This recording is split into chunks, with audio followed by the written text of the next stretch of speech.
એવી રીતે કરીને મનને રોકવા માંડ્યા. પછી મનને પણ આમાં મજા આવવા મળી. લક્ષ ભજનમાં મજા આવવા મળી, ગ્રંથ વાંચનમાં મજા આવવા મળી, ઉપાસના કરવામાં મજા આવવા મળી. કે પહેલાં મનને મજા નહોતી આવતી.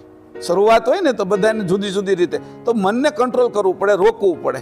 પહેલાં જે બળદ હોય, ઘોડા હોય, એને પહેલાં છે એ સ્વતંત્ર હોય, પછી એનો માલિક એને રોકે, એને પોતાના હાથમાં લે અને એને શીખવાડે બધું. એમ કરીને એને નાથ નાખે.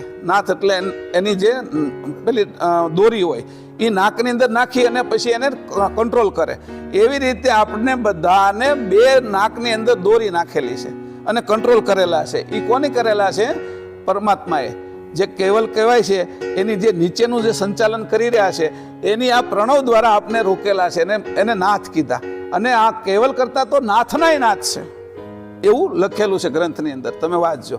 તો કે આ નાથું એટલે જેનાથી નથાયેલા છે.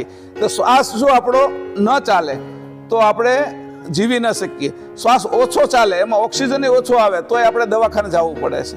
તો એવી રીતે કીધું આ આપણે નાથેલા છે. એવી રીતે પશુઓને પણ નાથવામાં આવે છે અને નાથીને પછી પોતાનું કામ કરાવવામાં. ઘોડાને ઉપર સવારી કરીને દૂર સુધી લઈ જાય, બળદો આગળ કામ કરાવે છે ખેતીવાડીનું.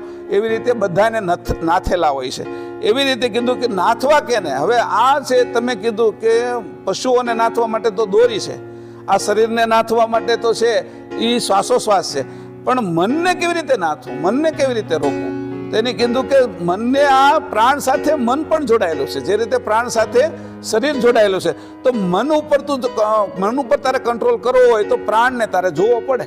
એટલે લક્ષ ભજનની અંદર આપણા શ્વાસને જોવાની ક્રિયા આવી ગઈ. એટલે કીધું ત્રિકુટી છે આ, એની અંદર આપણે ધ્યાન કેન્દ્રિત કરવાનું. ધ્યાન કેન્દ્રિત કરવું એટલે શ્વાસને જોવા રહ્યો એટલે મન શ્વાસને જોતું રહે.